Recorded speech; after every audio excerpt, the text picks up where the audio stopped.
Hello students, O2IS academy में आपका बहुत बहुत स्वागत है। जैसा कि आप जानते हैं, हमने आपके लिए एक नई सीरीज़ को शुरू किया है, that is DRAW series, daily revision and work, जिसके अंदर हम अलग अलग चीज़ों को यहाँ पर कवर कर रहे हैं, जैसे कि करंट अफेयर्स हो गया या फिर सब्जेक्ट से रिलेटेड MCQs हो गया। तो हमने जनरल साइंस के बायोलॉजी के MCQs को प्रैक्टिस करना शुरू किया था और यहाँ पर इसके ऑलरेडी 3 लेक्चर्स हो चुके हैं। जिसे नहीं देखे हैं वो जाकर देख सकते हैं। तो आज हम बायोलॉजी का 4th लेक्चर करेंगे, जिसके अंदर हम अलग अलग टॉपिक्स के रिलेटेड MCQs को कवर करेंगे। शुरू करने से पहले अगर आपको इस वीडियो की PDF चाहिए तो आप हमारी O2IS अकेडमी की ऐप को जाकर डाउनलोड कर सकते हैं। वहाँ पर आपको HPS प्रीलिम्स टेस्ट सीरीज़ 2022 के नाम से एक कोर्स मिल जाएगा, जिसके कंटेंट सेक्शन में फ्री रिसोर्सेज के अंदर आपको इन MCQs की PDFs मिल जाएगी। इसके अलावा आप हमारी O2IS अकेडमी की ऐप पर जाकर और भी चीज़ों को एक्सप्लोर कर सकते हैं, जैसे बहुत सारी टेस्ट सीरीज़ भी अवेलेबल हैं, फाउंडेशन बैच भी अवेलेबल हैं। तो शुरू करते हैं आज के टॉपिक से। जो आज बायोलॉजी के अंदर हम टॉपिक्स कवर करने वाले हैं, दैट इज़, एक तो हम डिजीज़ेस के बारे में पढ़ेंगे, अलग अलग टाइप ऑफ डिजीज़ेस, जैसे बैक्टीरियल वायरल डिजीज़ेस हो गया, हेरिडिटी डिजीज़ेस हो गया, उसके रिगार्डिंग हम MCQs को कवर करेंगे। इसके अलावा आपका ह्यूमन नर्वस सिस्टम रह गया था, उसके रिगार्डिंग MCQs देखेंगे और एवोल्यूशन के रिगार्डिंग कुछ MCQs को कवर करेंगे। तो शुरू करते हैं और ये है आज का सबसे पहला क्वेश्चन। तो डायरेक्टली आपको इस क्वेश्चन के अंदर पूछा गया है कि which of the following group of diseases comprises genetic diseases. Genetic diseases का सिंपल सा मतलब ये होता है कि एक सेल के न्यूक्लियस के अंदर जो DNA होता है, जिसके अंदर अलग अलग जीन्स होती हैं, अगर उस जीन में कोई डिफेक्ट आ जाए और उसकी वजह से कोई डिजीज़ कॉज हो रही हो, तो ऐसी डिजीज़ेस को हम जेनेटिक डिजीज़ेस कहते हैं। तो यहाँ पे अगर आप जेनेटिक डिजीज़ेस को फाइंड आउट करेंगे, अगर आपको पता होगा कि जो एड्स है वो एक HIV वायरस की वजह से होता है, that means human immuno virus की वजह से एड्स होता है। एड्स क्या है? Acquired immuno deficiency syndrome. इसका सिंपल सा मतलब ये है कि जब HIV वायरस हमारी बॉडी में आ जाता है तो उस टाइम पे हमारा जो इम्यून सिस्टम है वो बहुत ज़्यादा वीक हो जाता है। इस वजह से हमें अलग अलग डिजीज़ेस होने लगती है। दैट मीन्स जो आपका एड्स है, that is not a heredity disease. अगर आपको ये भी पता होगा कि जो हेपेटाइटिस B है वो HBV वायरस की वजह से होता है, that is hepatitis B virus की वजह से कॉज होता है। और जो हेपेटाइटिस B वायरस है वो आपके फ्लूइड के कॉन्टैक्ट में आने की वजह से फैलता है। तो आपको अगर ये भी पता होगा तो आप इसको ईजिली इस आंसर को सॉल्व कर सकते हैं और यहाँ से आपका जो आंसर बनेगा दैट इज़ D ऑप्शन। एक बार बात कर लेते हैं सिकल सेल एनीमिया, हीमोफीलिया और डाउन सिंड्रोम के बारे में। देखो, जो सिकल सेल एनीमिया होता है बेसिकली एक ऐसी जेनेटिक डिजीज़ है जिसके अंदर आरबीसीज की जो जीन होती है वो डिफेक्टिव हो जाती है। ऐसे जो आरबीसीज होती है वो बाइकनकेव शेप्ड होती है, लेकिन क्योंकि इसकी जीन में डिफेक्ट आ गया है तो आरबीसी की जो शेप है वो सिकल शेप्ड हो जाती है। तो इस वजह से वो इतना ज़्यादा हीमोग्लोबिन को एकोमोडेट नहीं कर पाती एज़ कम्पेयर टू जो बाइकनकेव आरबीसीज होती हैं। तो बेसिकली सिकल सेल एनीमिया एक कंडीशन होगी जो कि हेरिडिटी डिजीज़ है। अगर मैं हीमोफीलिया के बारे में बात करूं तो यहाँ पर एक ब्लड क्लॉटिंग फैक्टर की जो जीन है वो ख़राब हो जाती है, जिसकी वजह से बॉडी में से अगर कोई टिश्यू इंजरी हो जाती है तो वहाँ से खून बहने लगता है और अच्छी तरह से क्लॉट नहीं बनता है। तो दैट मीन्स ऐसे बच्चों को उनके जो पेरेंट्स होते हैं यूजुअली बाहर खेलने के लिए कम भेजते हैं, क्योंकि एक बार अगर टिश्यू इंजरी होगी तो उससे बहुत ज़्यादा खून बह जाता है। ठीक है, तो ऐसी कंडीशन को हम हीमोफीलिया कह देते हैं। ये भी एक हेरिडिटी डिजीज़ है। अगर मैं डाउन सिंड्रोम के बारे में बात करूं तो डाउन सिंड्रोम भी एक हेरिडिटी डिजीज़ है, जिसके अंदर जो आपका 21st क्रोमोसोम होता है उसकी ट्राइजोमी हो जाती है। ट्राइजोमी का सिंपल सा मतलब ये है कि जो क्रोमोसोम्स हैं वो पेयर्स में प्रेजेंट होते हैं, लेकिन अगर यही क्रोमोसोम 3 हो जाएं तो इस कंडीशन को हम ट्राइजोमी कह देते हैं। तो 3 हो जाएंगे, उसकी जो नंबर ऑफ जीन्स है वो भी इंक्रीज हो जाएंगी और अल्टीमेटली उस जीन्स से बनने वाले जो प्रोटीन्स है वो भी एक्सेस में बनेंगे। तो डाउन सिंड्रोम भी आपकी एक हेरिडिटी डिजीज है। नेक्स्ट क्वेश्चन के बारे में बात करते हैं। In the context of heredity disease consider the following statements. आपको 2 स्टेटमेंट्स दी गई हैं, आपने उसमें से करेक्ट स्टेटमेंट को आइडेंटिफाई करना है। जो फर्स्ट स्टेटमेंट है that is related to mitochondrial disease. इस स्टेटमेंट में सिंपल सा ये बताया गया है कि आपने अगर माइटोकॉन्ड्रियल डिजीजेस की जीन्स को रिमूव करना है तो after in fertilization, after in vitro fertilization भी आप कर सकते हैं और बिफोर इन विट्रो फर्टिलाइजेशन भी आप कर सकते हैं। ये जानने से पहले आपको ये पता होना चाहिए कि what is in vitro fertilization. देखो, जो कपल्स कंसीव नहीं कर पाते हैं तो उन कपल्स के गैमीट्स को ले लिया जाता है। दैट मीन्स यहाँ पे जो स्पर्म्स हैं और जो ओवम है उनको ले लिया जाता है और उनको लैब कंडीशन के अंदर फर्टिलाइज करवाया जाता है। तो ऐसी कंडीशन को ही हम इन विट्रो फर्टिलाइजेशन IVF कहते हैं। इस इन विट्रो फर्टिलाइजेशन से जो बनने वाले बच्चे होते हैं उनको टेस्ट ट्यूब बेबी कहा जाता है। तो in vitro fertilization basically sperm और ओवम की फर्टिलाइजेशन जो कि लैब कंडीशन में हो रही है। अब यहाँ पर जो उस सेल के अंदर जो कि फर्टिलाइज हो चुका है, अगर उसमें से माइटोकॉन्ड्रियल डीएनए को रिमूव करना है तो फर्टिलाइजेशन से पहले भी हो सकता है और उससे बाद भी हो सकता है। जो आपकी फर्स्ट स्टेटमेंट होगी वो बिल्कुल सही हो जाएगी। अगर मैं सेकंड स्टेटमेंट के बारे में बात करूं कि जो माइटोकॉन्ड्रियल डिजीजेज हैं बच्चे अपनी मदर से ही इनहेरिट करते हैं, तो ये वाली स्टेटमेंट भी आपकी बिल्कुल सही है। क्योंकि अगर मैं बात करूं कि जिस टाइम पे स्पर्म और ओवम फर्टिलाइज करते हैं तो ओवम का तो पूरा का पूरा न्यूक्लियस भी होता है और उसके जितने भी सारे सेल ऑर्गेनेल्स हैं वो भी होते हैं और इवन यहाँ पर माइटोकॉन्ड्रिया भी होगा। लेकिन अगर मैं स्पर्म की बात करूं तो स्पर्म का सिर्फ जो न्यूक्लियस होता है वो ओवम के न्यूक्लियस के साथ फर्टिलाइज करता है। इसके अलावा स्पर्म्स के जो सेल ऑर्गेनेल्स होते हैं वो यहाँ पर फर्टिलाइज नहीं करते हैं या फिर वो इस सेल के अंदर नहीं आते, सिर्फ न्यूक्लियस आता है। तो दैट मीन्स जो इसके बाद जो जाइगोट बनेगा और उससे जो भी बच्चा होगा तो दैट मीन्स उसके अंदर मदर का माइटोकॉन्ड्रिया होगा। और जैसे कि आप जानते हैं कि माइटोकॉन्ड्रिया ही एक ऐसा ऑर्गेनेल है जिसके पास अपना खुद का डीएनए होता है। तो दैट मीन्स इस डीएनए के अंदर कोई अगर जीन डिसऑर्डर हो गई है, कोई जीन अगर डिफेक्टिव हो गई है तो उस बच्चे के अंदर माइटोकॉन्ड्रियल डिजीज होने के चांसेस होते हैं। तो दैट मीन्स जो माइटोकॉन्ड्रियल डिजीजेस है वो अपनी मदर से ही इनहेरिट हो सकती है, फादर से इनहेरिट नहीं हो सकती। तो दैट मीन्स आपका इसका जो आंसर बनेगा बोथ 1 and 2 बनेगा। नेक्स्ट क्वेश्चन के बारे में बात करते हैं। The term ACE2 is talked about in the context of. जिस टाइम पे कोविड-19 डिजीज आई थी तो उस टाइम पे ये देखा गया कि जो सार्स कोरोना वायरस 2 है जब वो किसी भी सेल के अंदर एंटर करता है तो वो एक पर्टिकुलर रिसेप्टर के द्वारा ही एंटर करता है। उस सेल के ऊपर एक ACE2 रिसेप्टर लगा होता है जो कि बेसिकली सार्स कोरोना वायरस को एक सेल के अंदर एंट्री दिलवाता है। तो जिस टाइम पे ये रिसर्च आई थी, जिस टाइम पे कोविड-19 डिजीज आया था तो इस टाइम पे बहुत ज़्यादा न्यूज़ में चल रहा था। तो that means it is related to spread of viral disease. इस चीज़ के बारे में आपने ध्यान रखना है। नेक्स्ट क्वेश्चन के बारे में देखते हैं कि which of the following statement is not correct. अगर आपने हेपेटाइटिस वायरस के बारे में अच्छे से पढ़ा है तो आपको पता होगा कि हेपेटाइटिस वायरस की 5 टाइप्स होती हैं, A, B, C, D and E। जिसमें से जो A and E hepatitis virus है वो फीकल ओरल रूट से होता है, दैट मीन्स गंदे खाने की वजह से फैलता है। लेकिन इसके अलावा जो B, C और D वायरस है वो सेक्सुअल कॉन्टैक्ट की वजह से होता है। बेसिकली जिस टाइम पे फ्लूइड कॉन्टैक्ट में आता है तो उस वजह से ये वायरस फैलता है, दैट मीन्स ये एक सेक्सुअली ट्रांसमिटेड डिजीज़ है। इसके अलावा अगर आपको ये भी पता होगा कि हेपेटाइटिस C जो है उसकी ही सिर्फ वैक्सीन अवेलेबल नहीं है तो आप इजीली इस क्वेश्चन को सॉल्व कर सकते हैं। तो यहाँ पे आपकी जो बी स्टेटमेंट है that is hepatitis B unlike hepatitis C does not have a vaccine. तो ये स्टेटमेंट इनकरेक्ट है क्योंकि बी की तो वैक्सीन है लेकिन C वायरस की वैक्सीन नहीं है। तो इसके बारे में आपको पता होना चाहिए। नेक्स्ट क्वेश्चन के बारे में बात कर लेते हैं। तो यहाँ पे पूछा गया है कि जिस टाइम पे डेंगू वायरस होता है उस टाइम पे आपकी बॉडी के अंदर किस चीज़ की डेफिशिएंसी हो जाती है। तो जिस टाइम पे डेंगू वायरस होता है तो रिसर्च के अंदर ये फाइंड आउट किया गया कि इस टाइम पे जो प्लेटलेट्स का काउंट है वो बहुत ज़्यादा कम हो जाता है क्योंकि जो डेंगू वायरस है वो हमारी बोन मैरो को जाकर सप्रेस करता है और बोन मैरो के अंदर ही थ्रोम्बोसाइट्स बनते हैं। थ्रोम्बोसाइट्स का सिंपल सा मतलब होता है प्लेटलेट्स। हालांकि बोन मैरो के अंदर और भी सेल्स बनती हैं, RBCs और WBCs भी बनती हैं। लेकिन जिस टाइम पे डेंगू वायरस होता है और उसके अगेंस्ट हमारी बॉडी जो है एंटीबॉडीज बनाती है तो वो एंटीबॉडीज कई बार प्लेटलेट्स को भी एक तरह से इफेक्ट करती है और इसी की वजह से हमारी बॉडी का जो प्लेटलेट काउंट है वो डिक्रीज हो जाता है। तो इसका आंसर आपको पता होना चाहिए। नेक्स्ट क्वेश्चन देखते हैं, मिनीमाटा डिजीज से रिलेटेड है। तो जापान के अंदर एक सिटी है जो कि मिनीमाटा के नाम से जानी जाती है। तो इस सिटी के अंदर देखा गया कि मर्क्यूरी की जो पॉइजनिंग है वो बहुत ज़्यादा हो रही है तो उस वजह से ही इस डिजीज़ का नाम रख दिया गया मिनीमाटा डिजीज़। तो इसके बारे में आपको पता होना चाहिए। नेक्स्ट हम बात करते हैं, mesothelioma is a malignant tumour that is caused by. सबसे पहली बात तो आपको मीजोथेल्मिया पता होना चाहिए कि क्या होता है। देखो आपकी बॉडी के अंदर जितने भी ऑर्गन्स हैं उनके बाहर की आउटर लाइनिंग होती है, ठीक है। उस लाइनिंग के अंदर अगर कैंसर हो जाए तो ऐसी कंडीशन को हम मीजोथेल्मिया कह देते हैं। जैसे मान लो लंग्स की आउटर लाइनिंग है जो कि लंग्स को बाहर से कवर कर रही है, अगर उस लंग्स की कवरिंग के अंदर कोई भी ऐसी सेल जो कंटिन्यूअसली डिवाइड करने लग जाए तो दैट मीन्स कैंसर कंडीशन बन गई है, ठीक है।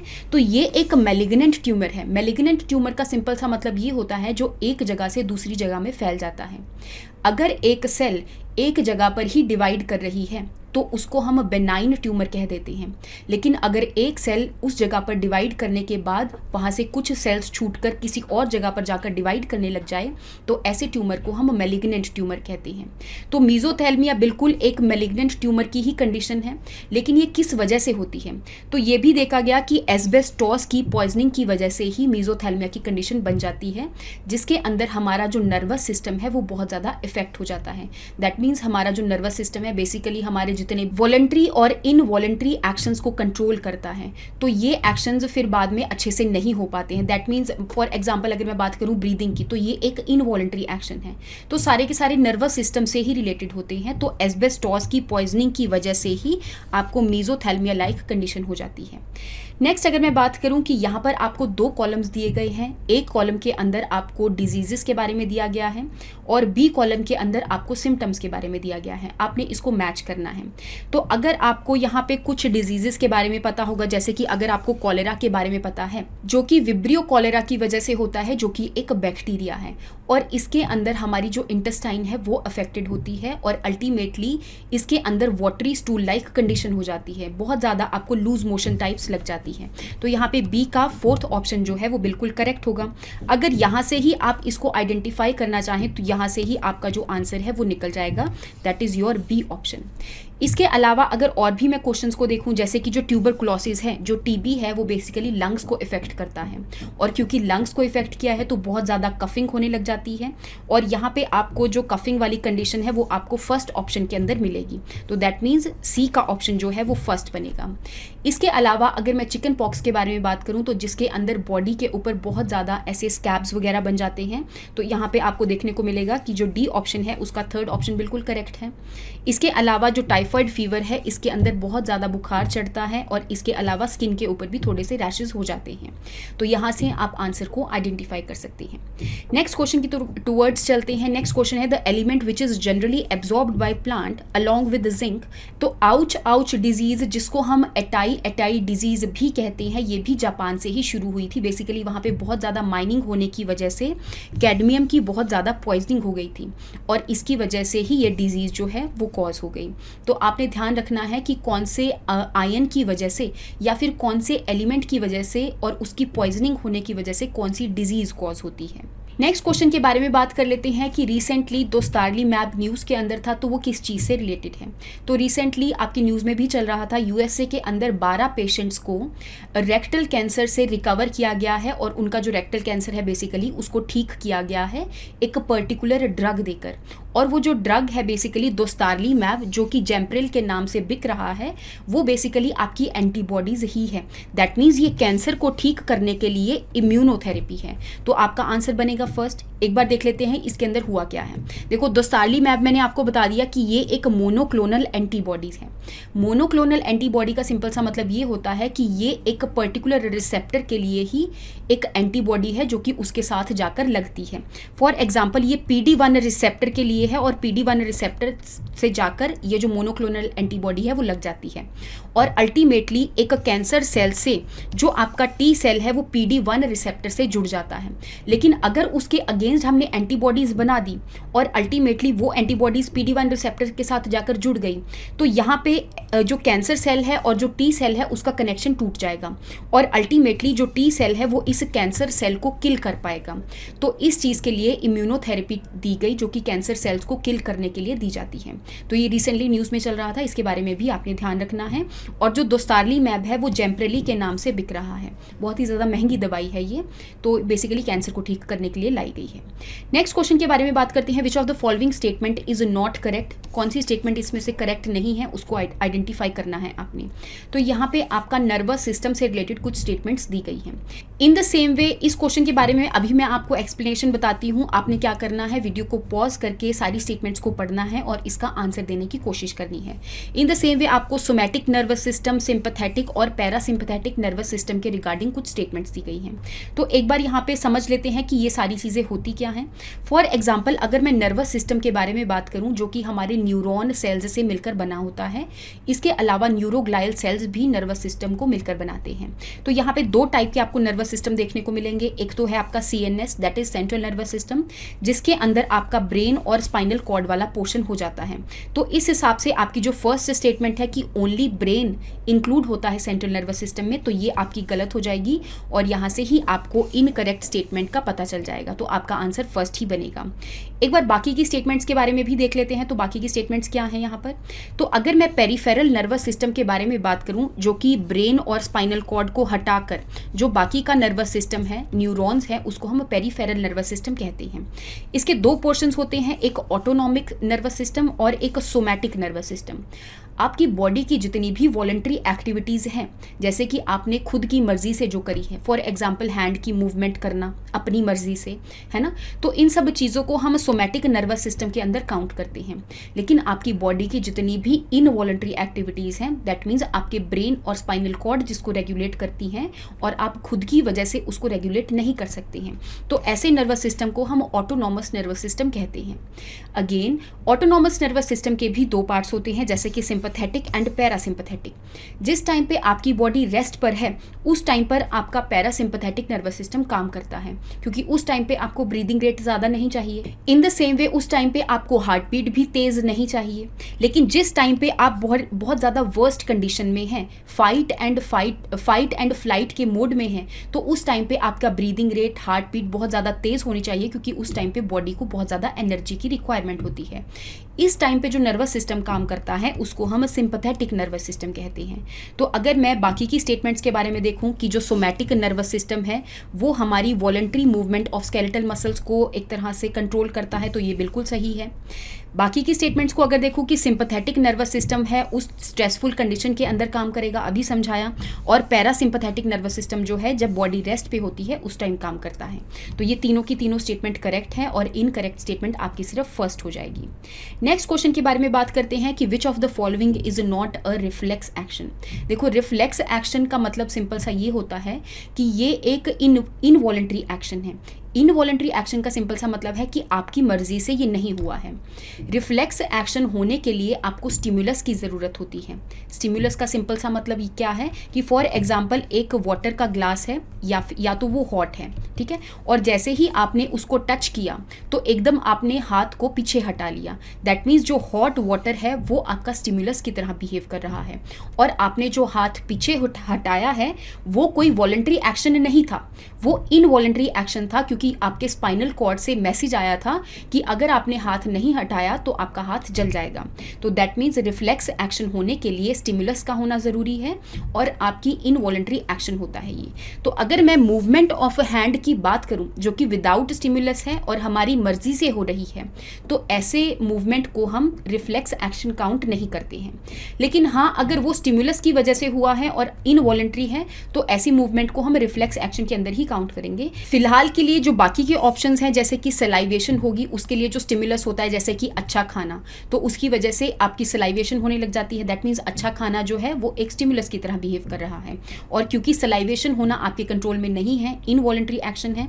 इवन कई बार हार्ट बीट, ब्रीदिंग और डाइजेशन भी रिफ्लेक्स एक्शन की डेफिनेशन के अंदर लाई करती है, तो इसलिए हम इसको भी सही नहीं बोलेंगे। तो इसका आंसर बनेगा movement of hand. Next question के बारे में बात करते हैं कि जो पॉन्स है, सेरिबेलम है और जो मेड्यूला है वो आपके ब्रेन का कौन से पोर्शन के अंदर आता है। तो यहाँ पे अगर मैं अलग अलग पोर्शंस के बारे में बात करूँ तो आपका एक फोर ब्रेन होता है जिसके अंदर आपका सेरिब्रम वाला रीजन आ जाता है। Then is your midbrain. उसके अलावा आपका एक हाइंड ब्रेन होता है जिसके अंदर आपका पॉन्स आ गया, मेड्यूला ऑब्लोंगेटा आ गया और आपका सेरिब्रम वाला रीजन आ जाएगा। ठीक है, तो आपका जो पॉन्स, सेरिब्रम और मेडुला ऑब्लोंगेटा है वो आपके हाइंड ब्रेन के अंदर आता है। इस वजह से आपका जो आंसर बनेगा that is C option. Next question के बारे में बात कर लेते हैं कि हमारी बॉडी का जो पोस्चर है उसको मेंटेन करने के लिए ब्रेन का कौन सा पोर्शन रिस्पॉन्सिबल होता है।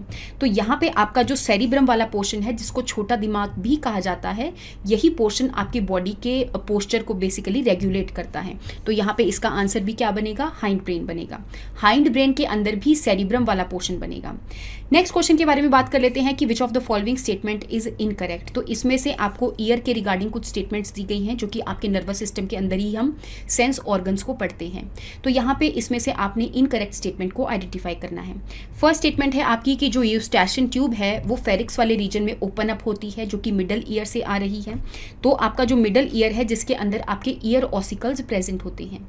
ईयर ऑसिकल का सिंपल सा मतलब ये है कि ईयर के अंदर 3 बोन्स प्रेजेंट होती है जो कि साउंड वेव्स को एम्पलीफाई करने का काम करती है और वो आपके मिडल रीजन में होती है और वहाँ से ही एक ट्यूब निकलती है जो कि आपके फेरिक्स वाले रीजन में ओपन होती है। कई बार आपने देखा होगा कि कान में दवाई डालने की वजह से आपके मुंह में आ जाती है, बेसिकली आपके फेरिक्स वाले पोर्शन में आ जाती है, तो वो यूस्टैशियन ट्यूब की वजह से ही होता है। तो दैट मीन्स आपकी जो फर्स्ट स्टेटमेंट है वो बिल्कुल सही हो जाएगी।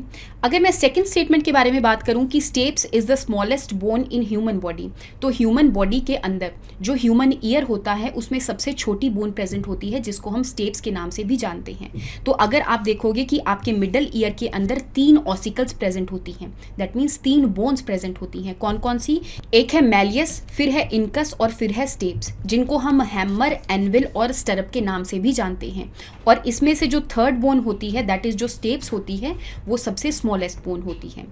तो ये वाली स्टेटमेंट भी बिल्कुल आपकी सही हो जाएगी। अगर मैं नेक्स्ट स्टेटमेंट के बारे में बात करूं कि human ear function as hearing and balancing organ, तो ये वाली स्टेटमेंट भी बिल्कुल आपकी सही है, क्योंकि अगर मैं इंटरनल ईयर के बारे में बात करूं तो इंटरनल ईयर के अंदर एक कॉइल्ड सा पोर्शन होता है जिसको हम कॉकलिया कहते हैं और इस कॉकलिया के अंदर ही ऑर्गन ऑफ कॉर्टाई होता है जो कि हियरिंग के लिए रिस्पॉन्सिबल होता है। इसके अलावा इनर ईयर के अंदर ही आपकी वेस्टिबुलर ऑर्गन भी होता है जो कि आपके सेंस ऑर्गन्स को बैलेंस करने का काम करता है।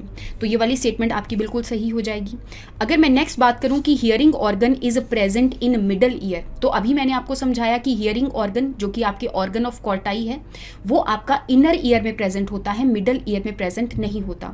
तो ये वाली स्टेटमेंट आपकी इनकरेक्ट हो जाएगी। इस हिसाब से आपका जो आंसर बनेगा that is D option. Next question के बारे में बात कर लेते हैं जो कि आपको ह्यूमन आई से रिगार्डिंग आपको कुछ स्टेटमेंट्स दी गई हैं और यहाँ पर आपने करेक्ट स्टेटमेंट को आइडेंटिफाई करना है।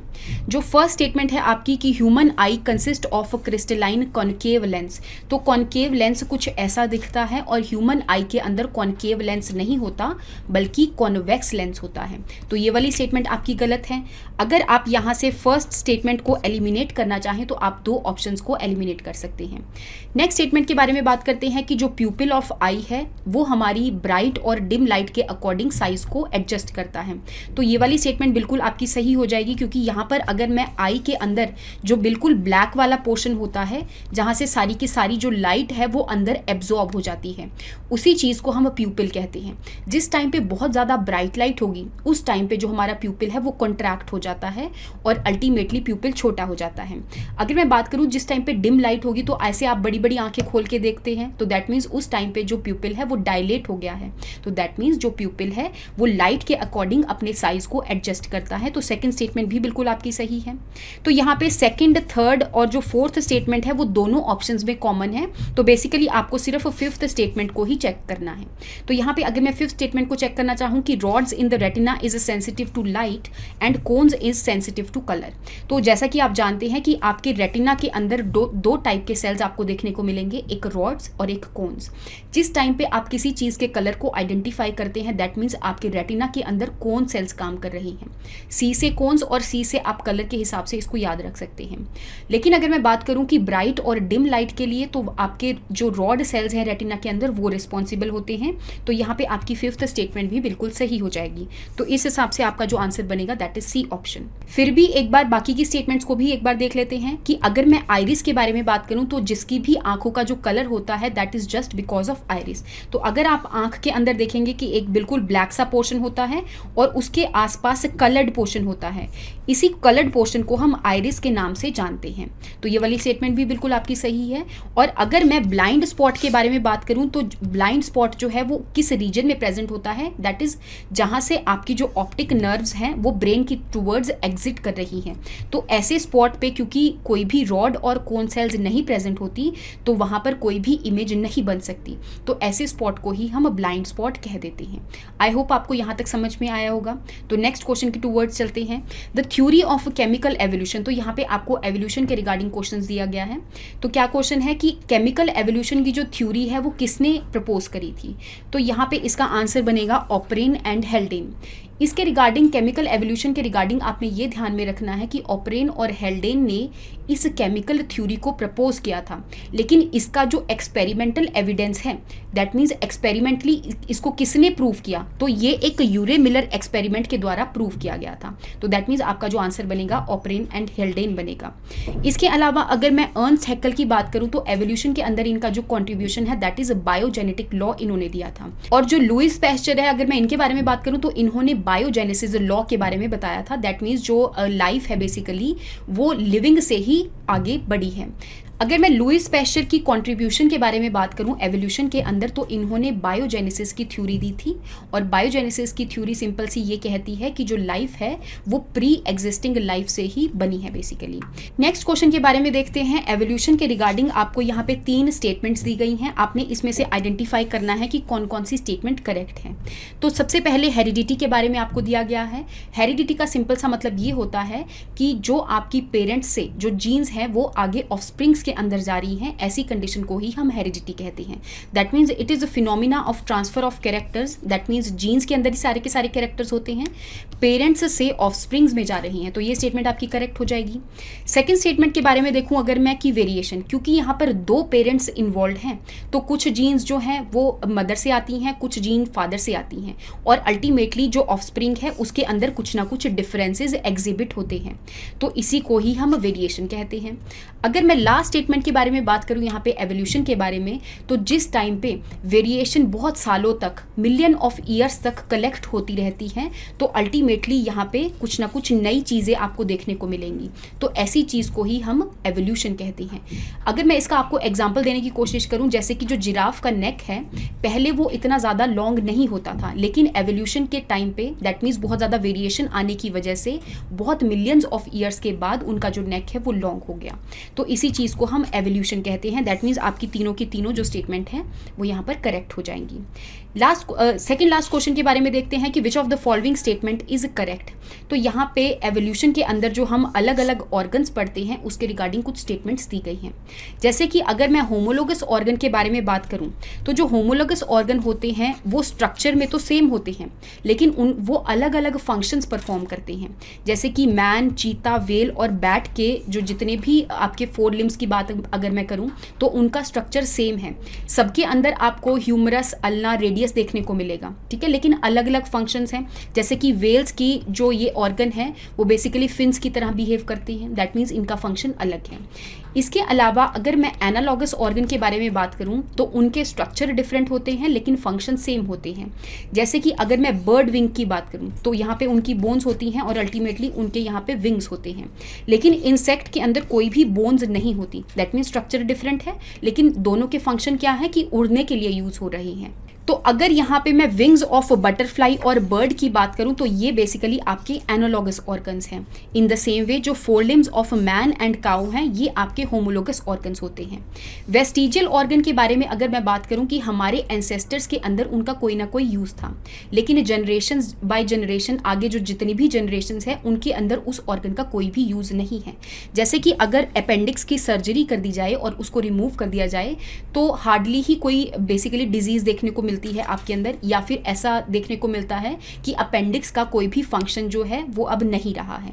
तो दैट मीन्स जो अपेंडिक्स है वो वेस्टिजियल हो गया है, ये नॉन वेस्टिजियल ऑर्गन नहीं है। तो आपकी थर्ड स्टेटमेंट भी बिल्कुल गलत हो जाएगी। अगर मैं फॉसिल्स के बारे में बात करूं तो जैसे ही प्लांट्स और एनिमल्स जब डेड हो जाते हैं और वो सैंड की लेयर के नीचे दबते जाते हैं तो वही चीज़ जो है वो आपकी फॉसिल्स बनाती है। तो यहाँ पे आपकी जो लास्ट स्टेटमेंट है वो बिल्कुल सही हो जाएगी। नेक्स्ट क्वेश्चन के बारे में बात करते हैं जो कि आपका लास्ट क्वेश्चन है। तो ये आपका प्रीवियस ईयर क्वेश्चन है, HAS एग्जाम में पूछा गया है कि which of the following scientist is associated with the theory of natural selection during evolution of life. तो यहाँ पे डार्विन ने अपनी एक ओरिजिन ऑफ स्पीशीज के नाम से, origin of species bye means of natural selection के नाम से एक बुक लिखी थी। तो यहाँ पे उन्होंने इसके अंदर ये बताया कि बेसिकली जो हमारे अंदर एवोल्यूशन होता है वो नेचुरल सिलेक्शन की वजह से होता है। दैट मीन्स हमारे आसपास जो इन्वायरमेंट है वो नेचर हमें सिलेक्ट करता है कि हमारे अंदर एवोल्यूशन होना है कि नहीं। जैसे कि अगर मैं इसका एग्जांपल देना चाहूँ तो प्री इंडस्ट्रियल टाइम के दौरान होता क्या था कि यहाँ पे जो बार्क ऑफ द ट्रीज होती थी वो बहुत ज़्यादा एक तरह से वाइटिश कलर्ड की होती थी। तो यहाँ पे जितनी भी वाइट कलर्ड की मौत बैठती थी तो उनको जो प्रीडेटर्स हैं वो आइडेंटिफाई नहीं कर सकते थे। प्रीडेटर्स का मतलब सिंपल, जो बर्ड उसको खाने आएगी, है ना, तो वो उनको आइडेंटिफाई नहीं कर सकते थे। लेकिन जैसे ही इंडस्ट्रियलाइजेशन हुई तो बार्क ऑफ द ट्री जो है उसके ऊपर बेसिकली वो डार्क हो गई, क्योंकि उसके ऊपर अलग अलग पॉल्यूटेंट्स जो हैं वो डिपॉजिट हो गए, और अब जो वाइट मॉथ्स हैं उनको प्रीडेटर जो है इजीली आइडेंटिफाई कर सकता है। दैट मीन्स नेचर ने सिलेक्ट किया है कि कौन सी स्पीशीज़ जो हैं वो रहेंगी और कौन सी स्पीशीज़ जो हैं वो नहीं रहेंगी। तो ये डार्विन ने अपनी ओरिजिन ऑफ स्पीशीज़ के अंदर बताया था। तो आई होप आपको यहाँ तक समझ में आया होगा। तो यहाँ तक हमारे जितने भी बायोलॉजी के MCQs हैं, जितने भी बायोलॉजी के टॉपिक्स हैं वो कवर हो गए हैं। तो इसके रिगार्डिंग ही आपको पता चल जाएगा कि कौन कौन से टॉपिक्स के रिगार्डिंग ही क्वेश्चंस जो है वो पूछे जाते हैं। तो उन टॉपिक्स के रिगार्डिंग ही आप और ज़्यादा MCQs हमारी ऐप पर आकर सॉल्व कर सकते हैं। इसके अलावा नेक्स्ट क्लास के अंदर हम बाकी के सब्जेक्ट्स को भी कवर करना शुरू करेंगे, केमिस्ट्री और फिजिक्स को। आई होप आपको समझ में आया होगा। Thank you so much and have a nice day.